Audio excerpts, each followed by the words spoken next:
Good evening and welcome to the Paranormal Lens podcast presented by Jotnick's Paranormal. I am Jamie Widener. I'll be your host tonight along with Chad and Kirsten. There and there, Somewhere. somewhere. I don't Doing know. things. Every time I point one way, you're the other. So the only thing I'm just going to go is like there. That's okay. On my end, the intro was still playing while you were starting to talk. So, Am I? Okay. It's- It kind of skipped for me as well. So I was like, oh, I guess I got it ready. Here we are. so Well, welcome back, gang. Ugh. How we doing this week? we're here. Yeah. Probably, right? I mean, it's been a. Sorry, my bearded dragon decided to awaken, and now she's staring at me. But it's been a pretty good week so far. It's only Tuesday, so I mean, I already got a nice offer for something that I can't announce yet, mainly because I have not signed a contract. So there's Okay. that. More to come. Cassie has gotten into saying mama and seems to be recognizing me as mama. So there's that. Awesome. that's a great week. So It's a great week. All right. Next thing you know, she's driving. no, Jamie. It's no. No, not yet. Okay. 8 months old. No. And they go so fast. The years go by. That's all I'm saying. Yeah. Then they turn 16 and they still don't drive. Or 17 or 18. Yeah. So, Right. Anyway, You're not wrong. that's not that's not every kid though. But we digress. So. It was not me. I'll tell you that. That day I turned 16, I was at the Pennsylvania State Police Barracks getting the test done. Real quick story to that. Did the driver's test, like about the coursework and everything. Came back, parked the car, and got out. Walked down to a couple steps to the barracks, the police barracks, where they process the rest of the stuff, give you your driver's license. Mm-hmm. Came back to the car, got in, went to start it, and it wouldn't start. I'm like, oh, come on. And obviously, I'm 16. I have a beater car. It's what you get, kind of thing. I'm like, uh-oh, trying to get started. I looked down, and I realized I left it in drive. Literally just got out, so excited or nervous, either way. I've got a state trooper sitting next to me in my car, Mm-hmm. and walked in. Thankfully, it was a flat, level spot where I parked. Either way, a hill either way, it would have drifted off, So put it in drive, start the car right away, took off. Well, and you got your driver's license. So Got my driver's license, so never look back. So yeah, I did my. You had to take an adult with you when I did mine. Because it was the same thing. I got my permit the week before, so I had it, and my birthday rate went up, and went in, did the test, and my mom was waiting for me, and she's like, did you pass? Are you done already? And that was even after making a wrong turn. And, because it was the same thing. Police officer sitting there, and I was really nervous and turned the wrong way. And he's like, well, that wasn't the right turn that I told you to make, but that's okay. I remember doing right. I remember doing my test. It was in the mall in Shamokin because I didn't want to take a test in my hometown because the examiner was super mean. So I drove an hour to Shamokin, and I just remember doing the parallel parking, acing that, going to pull out, and some car not paying attention goes like 50 miles right up next to me and almost hits me, and the guy's like, good job not moving. Cool. So most terrifying thing. Oh my gosh, yeah. I moved an inch, and all of a sudden I saw the car, and I'm like, we're gonna wait. Good. So but we're not here to talk about driver's license testing. We're not? No, that's the other podcast. Oh yeah, you're right. That's Wednesday nights. All right, okay. Yeah. Forgot about that. Driving with Jotniks. Hey, it could be a show. Who knows? It could be. And if this doesn't work out, it might be. Who knows? So I'm going to ask: did you guys do anything exciting this weekend? Anything going on you want to share? Mine was an interesting weekend, but we won't go into it. But Okay. But we did have the concert. You and I, we were talking last night. Emmy had their honors chorus concert last night, which was good, Yep. and lots of kids performing, and all sorts of things. The string quartet was really good too. I really enjoyed them. There's a lot of talented kids, willing to get up and show off their skills, which, obviously they knew they were going to do it, first of all. But yeah, I'm always impressed with the level of talent, and it's everywhere. It's not just at this school district, but many others as well do this kind of event. It's the first of a few toward the end of the year. There'll be a concert of the band and the orchestra and the chorus later and all. But it's always, I look forward to this one. I think it's fun and it's creative and unique. So the kids nailed it and did a great job, as well as everybody else. Yep. But and it was only like an hour, so it wasn't too bad. Exactly. So, as I always say, I survived another one. So what about you? Did you do anything fun? I did. I played hooky on Friday. And that, well, not really hooky. I guess I took a personal day or PTO day. Oh, okay. I needed to figure out like a driver's license thing and passport stuff. I was, in case I'm thinking of traveling somewhere next year. Travel? So, travel, yeah. So that, I took a day to do that in the morning, but I had already had plans for the afternoon. We have a lot of local universities here around us and colleges and so forth. One of them is Elizabethtown College, and I was aware that they had a presentation or a lecture from a guy named Greg Eghigian, Dr. Greg Eghigian, professor at Penn State University of History and Bioethics, and he is the author of this book, which I don't know that you could see this very well. No, you can't. I apologize. It's nicely blurred. Get nice and close. It's called After the Flying Saucers Came. It's from 2004. And his lecture was on the book and on the general state of UFO and UAP phenomenon in the world currently. And it was about an hour lecture. He went through a lot of things. He talked about the things he's learned, in researching this material. And then about a 45 minutes worth of Q&A with the audience. And it was a fairly full lecture hall, free event open to the public. Of course, students were there, but also I was not the oldest nor the youngest in the room, which is unusual, using one of the older ones. But one of the things I took away from it, well, a couple things, but one of the really important thing for me was that we as people, since the 1940s or so, have really created the concept of what UFOs are. Although they've been seen and noted throughout history, all through time, ancient times, current times, everywhere in between. But since we have expanded into broadcast technology, we have really exploded the presence of UFOs in the world. And, you think about it, like from the 40s and 50s, television started to come up. Radio has always been around, but the connectivity of all of it, and certainly now in the current state where we have instant access to all of the information services and resources, at our fingertips, in our pockets, with cell phones and so forth, and the internet. It was a really interesting conversation and a really cool talk.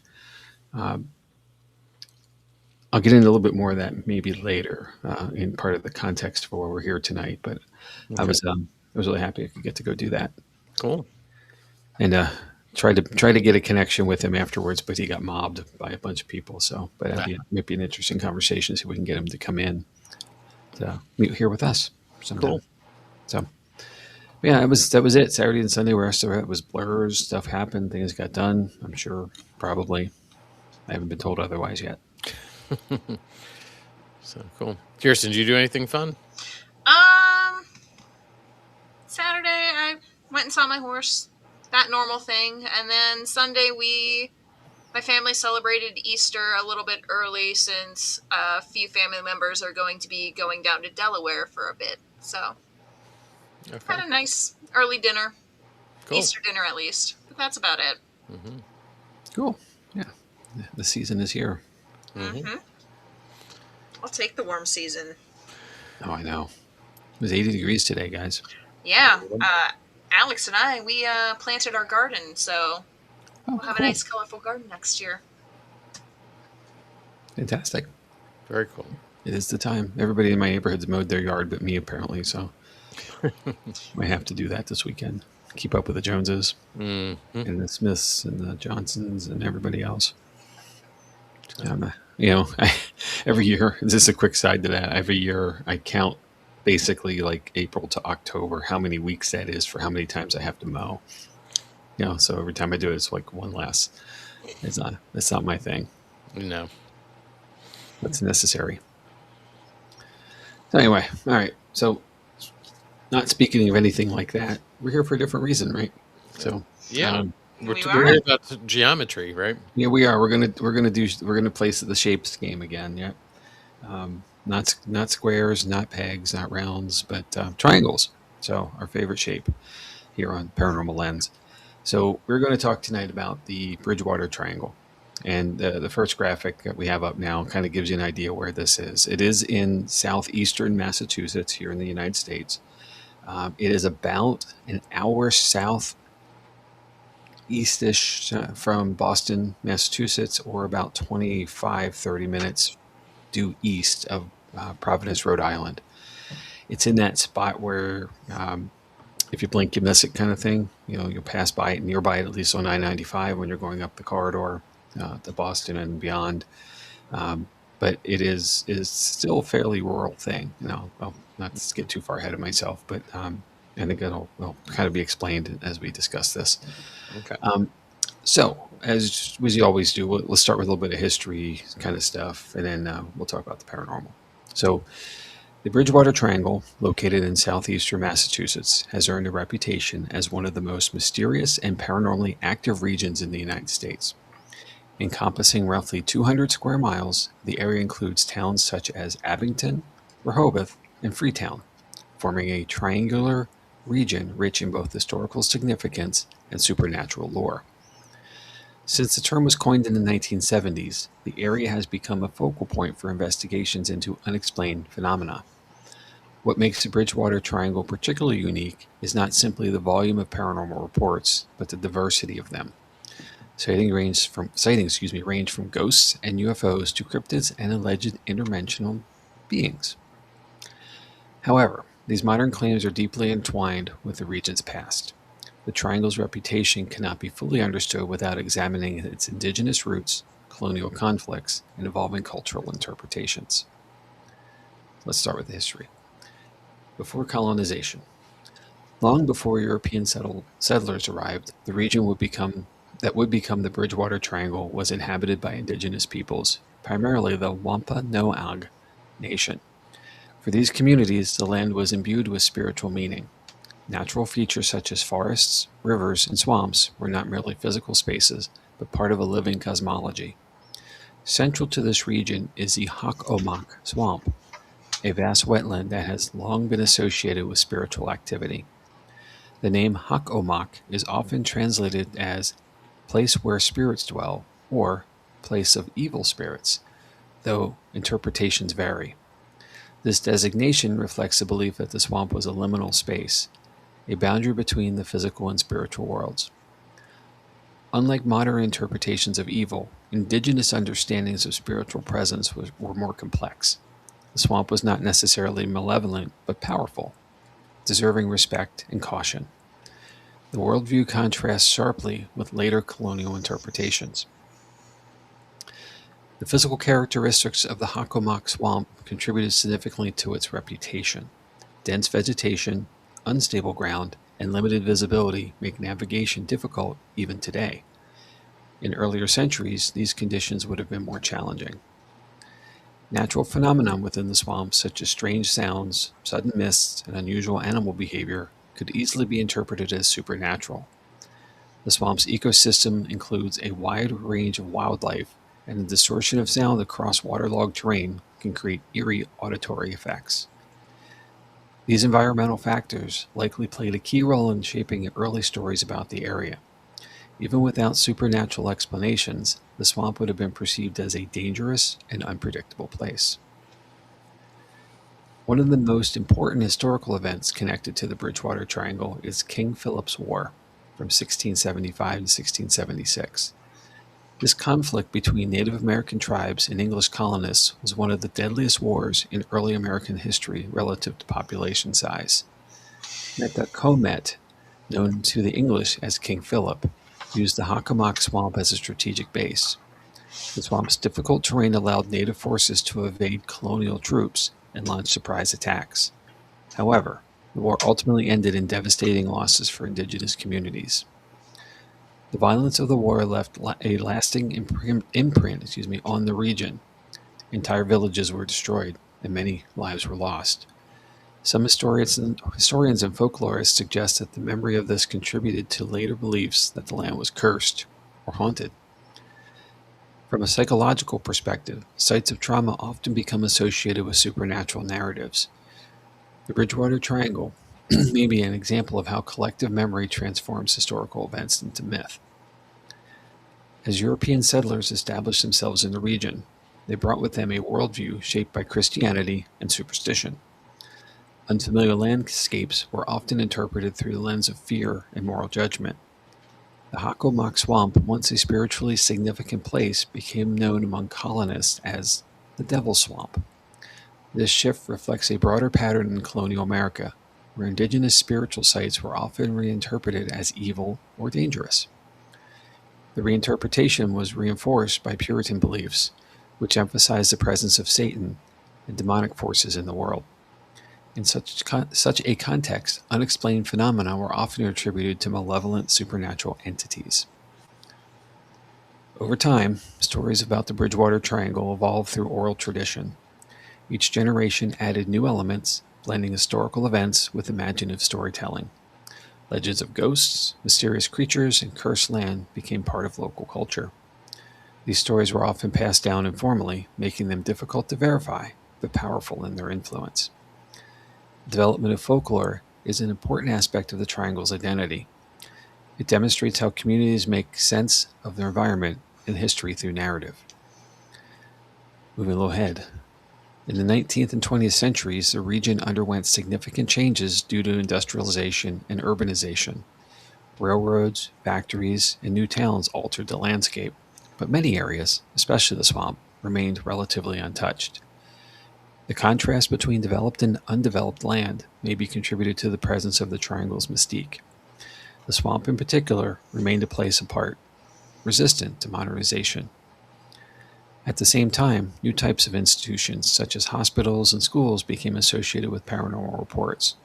For example, Taunton State Hospital gained a reputation for ghost sightings, reflecting broader cultural anxieties about mental health and institutional life. Perhaps Taunton might be a future episode. The modern concept of Bridgewater Triangle emerged in the 1970s through the work of folklorist and cryptozoologist Lauren Coleman. By collecting and analyzing reports of unusual activity, Coleman identified a pattern within a specific geographical area. The term Bridgewater Triangle provided a framework for understanding these events as part of a larger phenomenon. It also helped to popularize the region beyond its local communities. Coleman's work illustrates the role of researchers and media in shaping paranormal narratives. By naming and defining the triangle, he transformed scattered stories into a cohesive legend. So let's talk about some of that.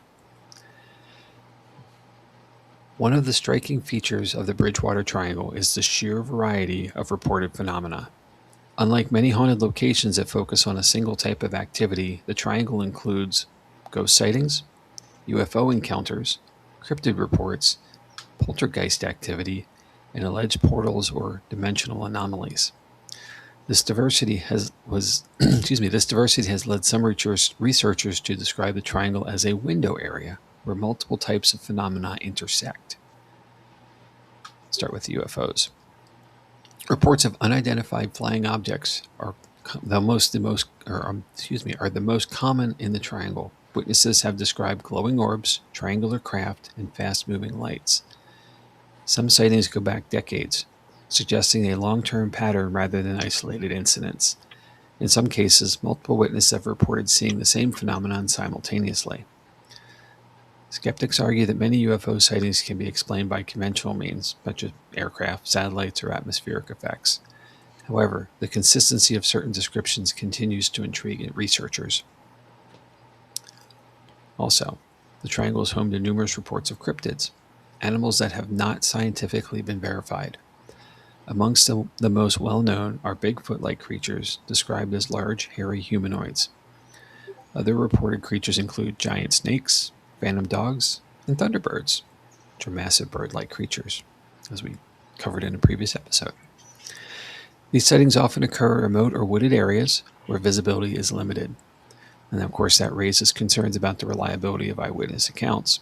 However, cryptid sightings also reflect deep-seated human fascination with the unknown. They may represent a modern continuation of ancient myths. Excuse me. And something we're most familiar with, guys, is ghosts and hauntings.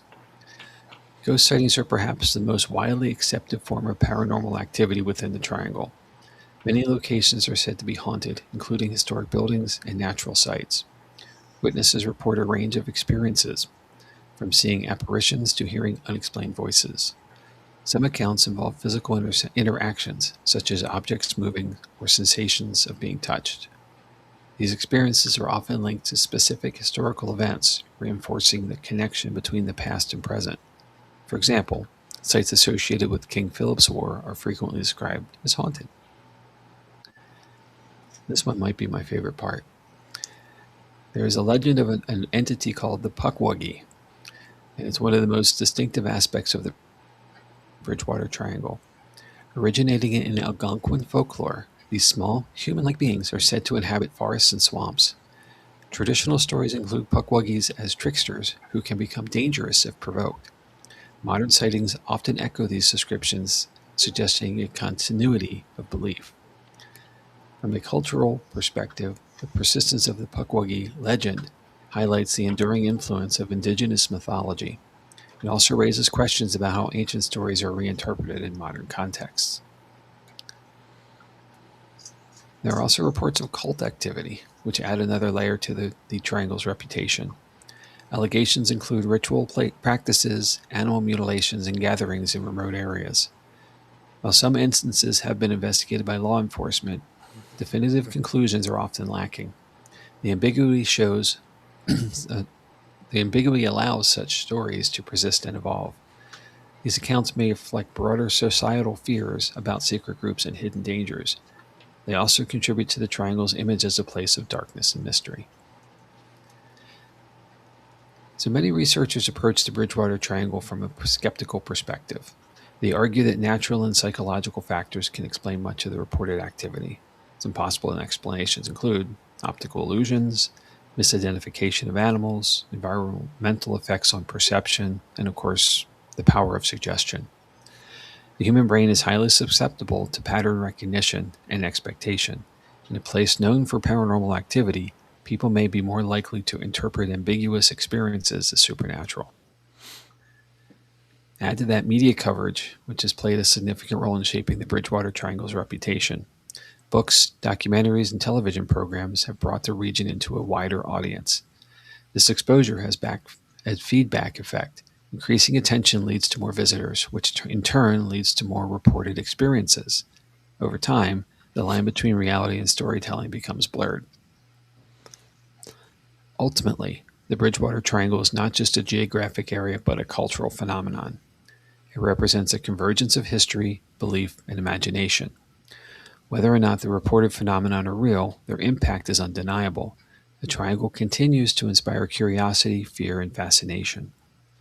The Bridgewater Triangle stands as one of the most compelling examples of how history, environment, and human perception can converge to create a lasting cultural mystery. Far from being merely a collection of ghost stories or unexplained sightings, the Triangle represents a layered narrative shaped over centuries. Its origin in indigenous spiritual traditions, particularly those of the Wampanoag tribe, established the land as a place of meaning long before it became associated with fear. The designation of areas like the Hockomock Swamp as spiritually significant suggests that what is now labeled paranormal may once have been understood as part of a broader and more nuanced worldview. As European settlers arrived, these interpretations shifted dramatically. Influenced by religious anxieties and unfamiliar with the landscape, colonists reframed the region as dangerous or even evil.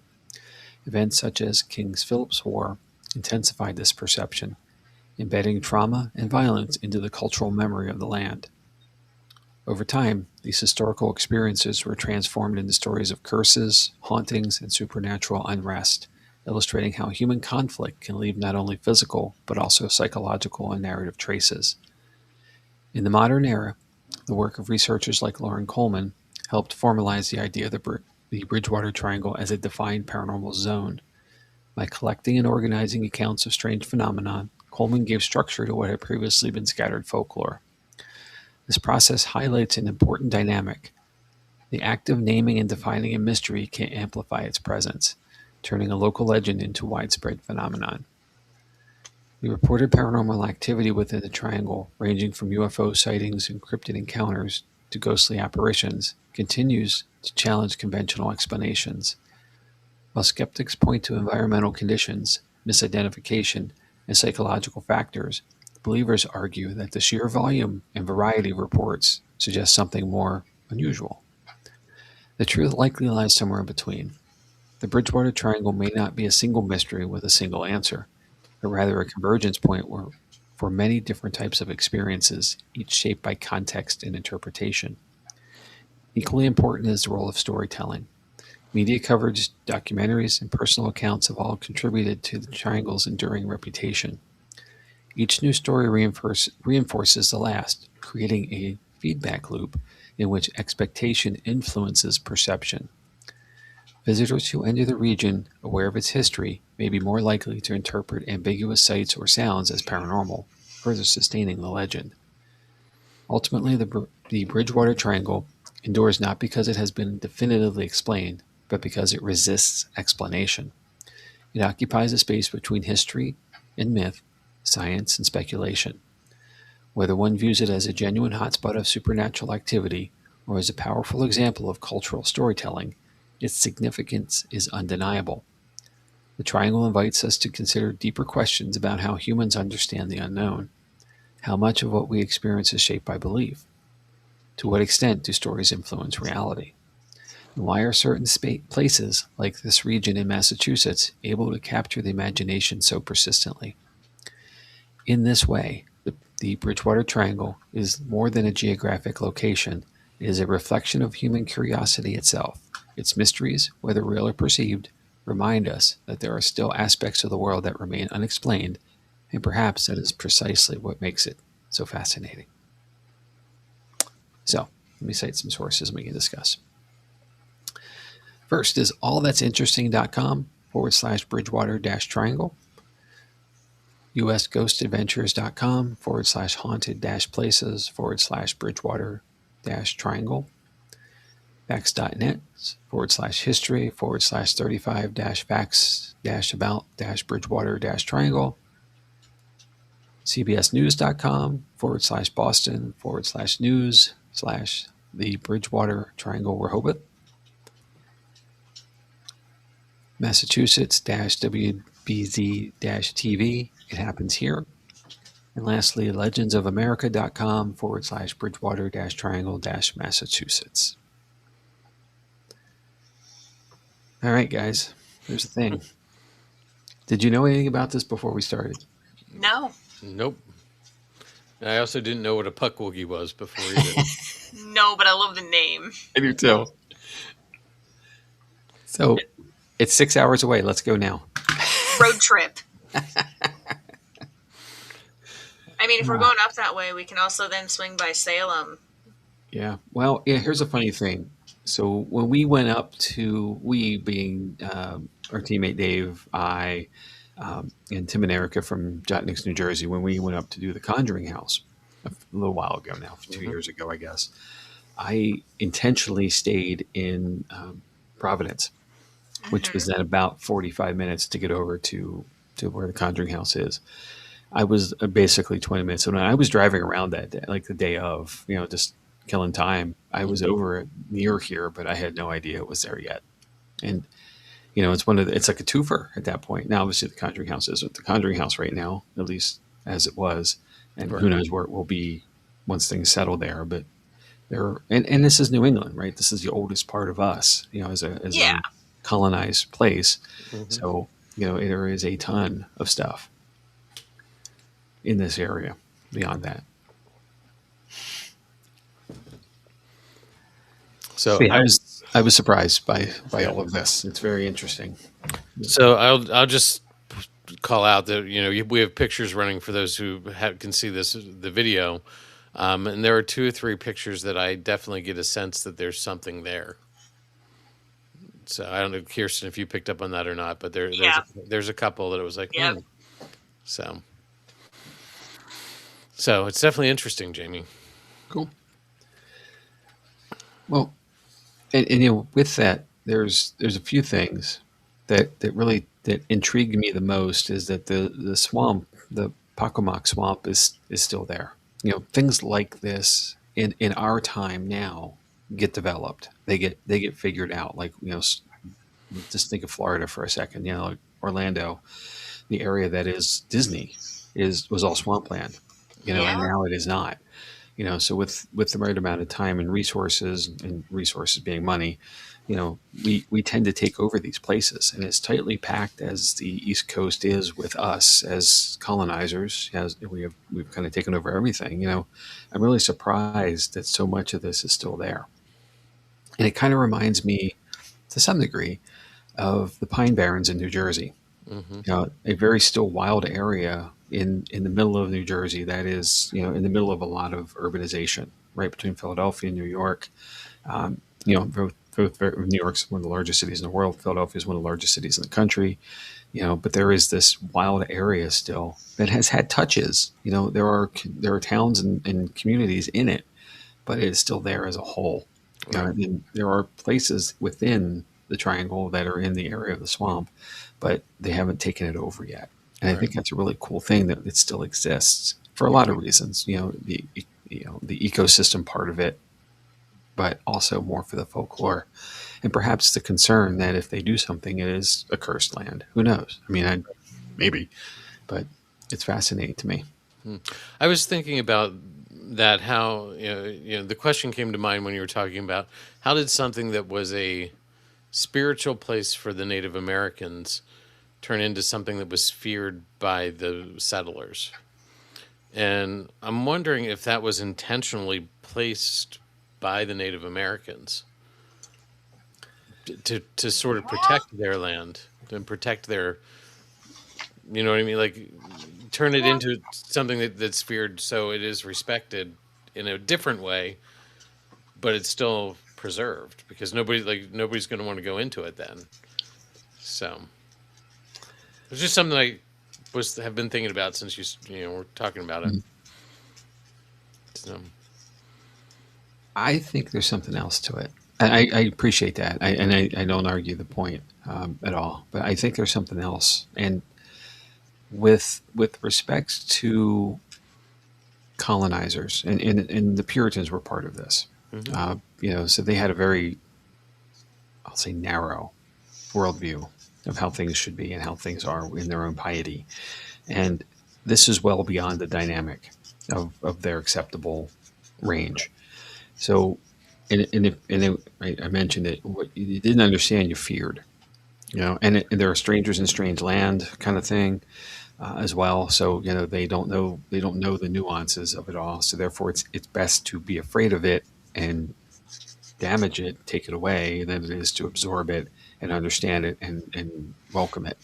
And we see that in colonization all around the world. We've seen this. The indigenous folks are taken over in mass by colonizers. And it's because they want something of theirs, perhaps, or they just they are deemed less than them because of they don't have the technology of the day, that time, or the capacity to say no, and therefore they are annihilated or hopefully just absorbed. But the reality is a lot of times they were not.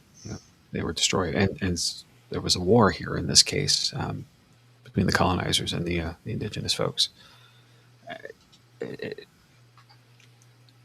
So many wrong things have happened through history. That it, hopefully if we could go back and do it differently, we would. But unfortunately, we can't change it. Yeah. So yeah, I made a note here too, and I want to. I guess it's a good time to bring it in because something happened this week that caught my eye, in my ear. In a sound bited of an interview, I heard that the sitting vice president, I'm sorry, of the United States, said to a group that he believes UFOs are demons. And it kind of fits this conversation. Something we don't understand, something we might be afraid of, but anything coming from this guy is this, and again, we've been looking up for thousands of years, seeing strange things, right? We've had strange encounters. We've covered a lot of them here in different episodes along the way. Right. And I really thought it was interesting that, a person of prominence in our leadership circle has said this out loud, and it wasn't questioned or challenged. So now it's, and not to say it's accepted, not necessarily. And I don't want to get too political here by any means. It's not about party affiliation, that kind of stuff. But it is a voice with a microphone who has the ear of many saying these kind of things. And that's interesting to me because that kind of goes in line with where we just came from in this conversation. Folks with the power are making the decisions to say that this is a place that's dark and dreary or deadly instead of a place that is spiritually enlightened. And the follows that come behind are following that path instead of the indigenous path because they have the power. And that's how narratives change, right? That's how it's all about who's in charge of what information at the time that creates the narrative. And we joke a lot, when we were talking with their friends at Penn State, with folklore episode, but you're always the hero in your own story, so, or the victim, either way, you're rarely the objectionable observer. So, if you are the victim, then the other thing is bad. If you're the hero, then you've won over something that's less, evil or whatnot. You want to be the good guy. And it kind of goes the same way here. Like the narrative's just been controlled because the victors write the histories. So, and unfortunately too, a lot of our native populations didn't have written history. It was all oral tradition. So some of that may have been lost along the way. Right. It's not preserved the history. Right. So what are your thoughts as to why this area has so many different types of what we classify as paranormal activity? You've got hauntings, you've got UFO, you've got cryptids, you've got why is that all concentrated in such a 200 square miles? That's not a big it sounds big, but it's not that big an area. No, it's really not. It's a great question, and it's partially because it's been documented. Like someone's actually taken time to kind of capture all of it, the stories. Mm-hmm. And I would, we joked about this when we did other episodes around triangles: the Alaska Triangle, the Michigan Triangle, Lake Michigan Triangle, the Dragon Triangle. All you need are 3 points and some spooky stuff in between, right? I've said this out loud so many times, I feel like it's a broken record, but it's really it. Triangles are easiest to define because you don't need as much, disconnections. Right. And I would venture to say that it is exactly what I just said there, that someone's managed to document it. And Lauren Cunningham is given credit here for that, for the most of it. But I would bet you that if you took a point off of the triangle and went into a different direction and found another point, you would have just as much stuff. It's all around us, and people, on the paranormal side of this, at least on the ghosts and apparitions and poltergeists and all the stuff, the traditional stuff that ghost hunters are looking for, people have been dying for thousands and thousands of years. Mm-hmm. And just because settlers weren't here, colonists weren't here, the indigenous folks were, the same idea. The presence has been here on the land. And where there's energy, there's passion. And there's passion, there's activity, like things happen. Right. So I can imagine there is residualness to this, and folks stay beyond their time. So is everything like the UFO stuff, is it all literally that? No, maybe not. We are, at least in our current times, we are, in the major metropolitan corridor of the East Coast. There's all kinds of stuff. We have things floating in space we've never had before. Planets are brighter at certain times of the season. Venus specifically comes to mind. It's mentioned a lot in the research I did. But back in the day, right. I don't know what that would have been. So sort of tagging off what you just said, this is documented more. Does that mean that there were people here that believed more, that did the documentation and didn't write it off? Is that the same in areas of Pennsylvania, like the Pennsylvania Twilight Zone, like the Bermuda Triangle? Like, is it because there's enough people there that are curious and interested? We don't have answers for this, but it's just, it's a good question, and the easy answer is yes, because we have information. Without it would all just be folklore, right? It'd be oral traditional things, because there is written material, source material to go to. That would be the easy answer to say yes. Now, the better question is why, right? The big question is always, why is it?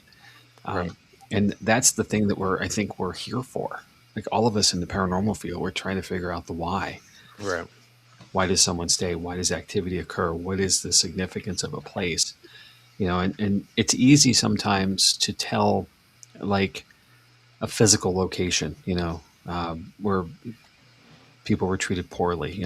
Mental health facilities are common for this. The Talas of the world, perhaps, although maybe not there, but some of the psychiatric hospitals. Taunton actually was an insane asylum in the Triangle, and it's still there. It's still operating from 1851 to now. It's still operational. So missions changed, but so that exists in and of.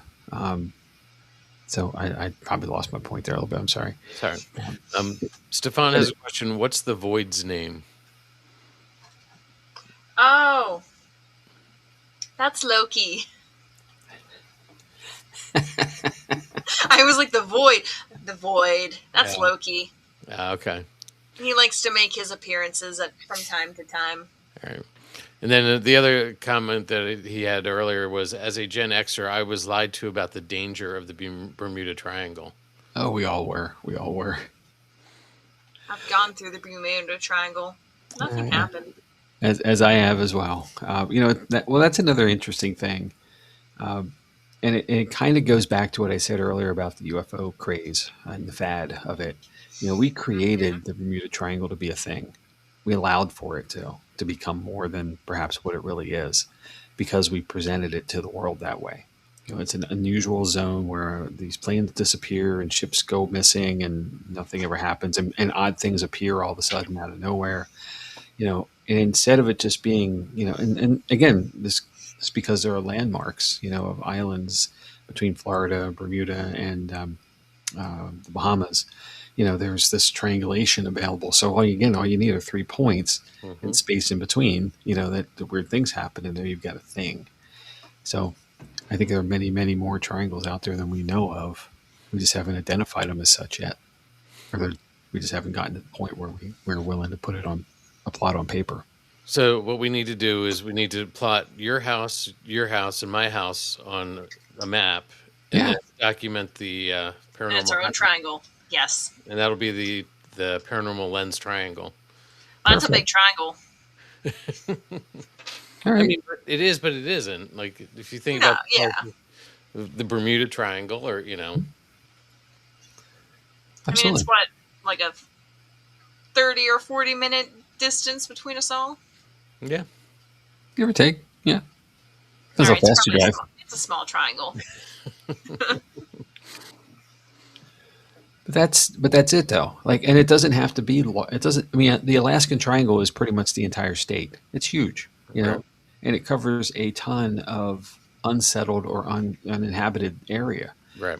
And people go missing there all the time because they go into a place that they're not prepared for, right. Or it's wilderness, or they go to a place where they don't plan to come back from, and that's a different thing.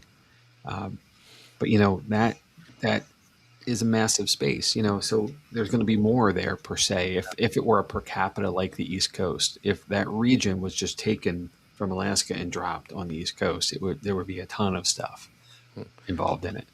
So, it's just that. So it doesn't necessarily have to be a big thing.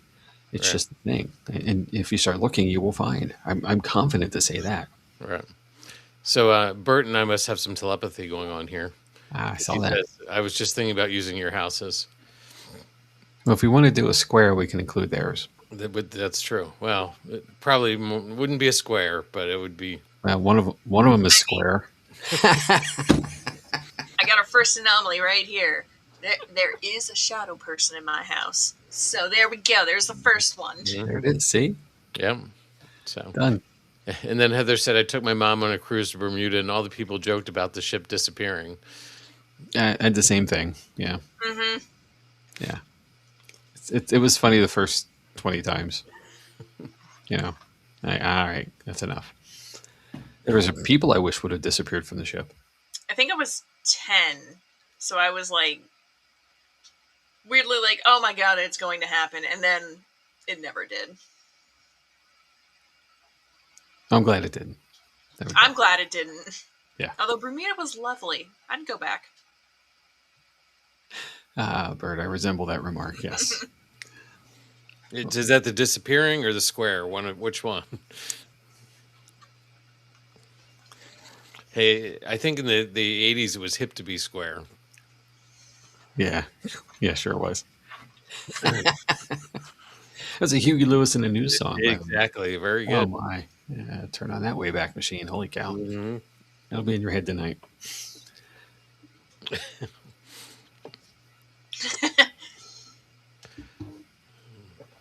Yep. I feel like, you know what? Black cat, black dog, they're just, I feel like it's a staple. Mm-hmm. Oh, sure. Well, if you go to England in the sailing days, a black dog appearing was an ominous sign. It was a foreboding symbol. A random black dog specifically, but and it was usually something was going to happen to you. Right. So, black cats got a bad rap too, but dogs aren't immune from it. There's always the talk of orange cats have like no brain cell. I feel like black cats can kind of file into that category too, because there's times where I question Loki. Yeah. He does, and it's more horrifying because it's at night. So it's just darkness, and all you hear is thuds everywhere, and then you see the two glowing eyes. Yep. Maybe he's my shadow person. It's just him. Maybe. I mean, he's throwing pennies at us, so at least he's paying rent. The shadow person. Oh yeah. Okay. Yeah. Every once in a while, there will be like a random penny that falls out of nowhere, and it's just him paying rent. That's cool. You should definitely check the pennies out. Maybe they're worth more than a penny. Oh yeah. That's true. Some are. Mm-hmm. So. It's like the quarters. So there's some very old wheat pennies and such out there that are way, way expensive. So always look, especially since we're not using pennies anymore. Start collecting them. Yeah. Mm-hmm. All right, gang. Well, I that's all I have. So Okay. I will trust that we've covered this, and perhaps we should move it on and wrap up. All right. Yeah. Yeah. Thanks. Yeah. Thanks, Jamie. It's, again, like you said, it's one we didn't know about. So thanks for bringing it to our attention. Sure. Well, let me say one more thing though. Actually, I forgot. So we usually we save this for the end, but there is a lot of content material out there about the Bridgewater Triangle. So if this is an interest to you, there are programs that have covered it. All the big ones have. There's a ton of other material. Local news stations have covered it. Mm-hmm. With everything we talk about here, please dig into it. The internet is a wonderful resource, especially when you're going at it for a reason instead of just scrolling randomly. But you'll find a ton of content for the topic, and we're always interested. If you've been there before, you're in the area, you've been through the area, you stopped and spent some time. Let us know about it, what you experienced there. I'd be very curious to hear your spin on it and your experiences. So appreciate that. Yeah. So, all right. Well, let's see what's coming up. Kirsten, you want to fill us in? Coming up next week, I'm going to be bringing Lord to the Deep, Legend of the Siren. That's been pretty fun so far to research, so I'm very excited to bring this up. Cool. And then following that, on April 14th, we have Chad going to the Williamson Tunnels, Liverpool's Buried Past. Like the theme we still have going on there. Mm-hmm. April 21st, we have the Monte Cristo Homestead with Jamie. And then April 28th, back to me with the Exorcism of Annalise Michael. May 5th is Chad with Shadows on College Hill, The Old Hospital Awakens. And then Jamie again on May 12th with Magnolia Plantation Dairy. Dairy, Louisiana. Yes. Yeah, you like College Hill, Jamie? I do. I'm really excited for that one. I We want to go so had some bad. friends who investigated there rather recently. I want to go. Yeah. All right. To get in contact with us, you can always go to the team's website, which is www.jott-nyx-paranormal.com. That's JOTT-NYX paranormal.com. If you want to give us any suggestions for episodes or just anything in general, you can email the podcast at info@paranormal-lens.com. You want to get any type of like nice little souvenirs from the podcast or anything like that, you could also go to our linked tree, which is linktr.ee-paranormal lens.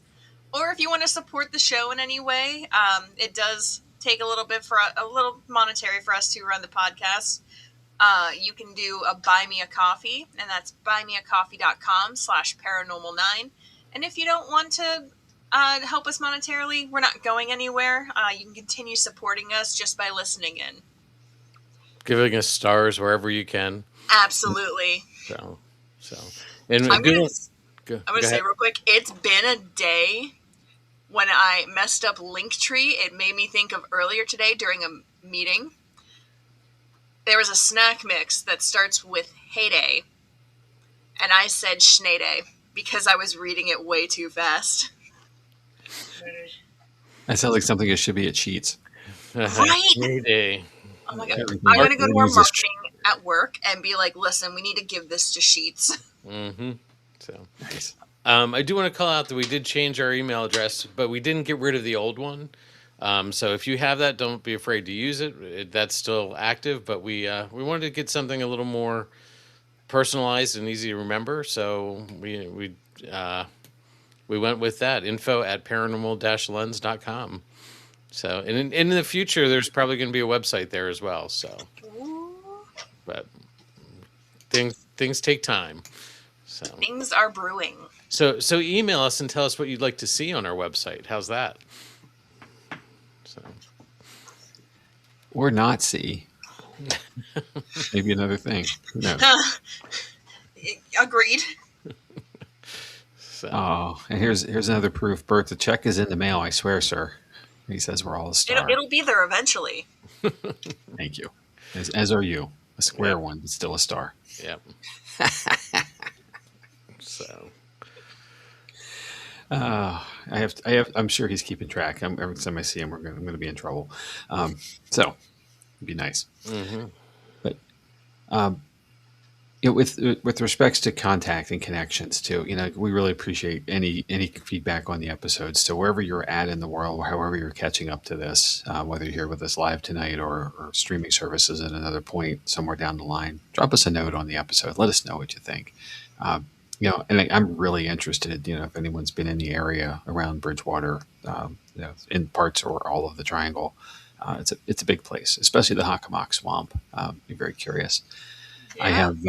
I realized that we have friends that live about 40 minutes from there in reasonable distance to get there. So I now have an excuse to go visit them this summer and figure out how they get over there and to skip out for the afternoon kind of thing. So more to come.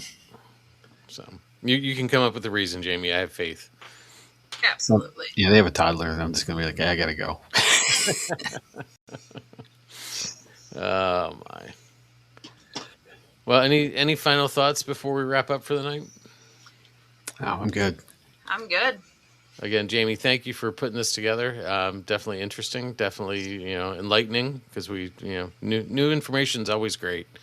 Some of the stories that we all know are fun, but new information is what makes us learn and grow. So appreciate it. Yeah. Of course. So to wrap it up, just remember the Bridgewater Triangle isn't just a place. It's a pattern of the unexplained. And if you ever step inside, you might not be alone. So stay alert, stay respectful, and stay curious. Good night, everybody, and we'll see you next week.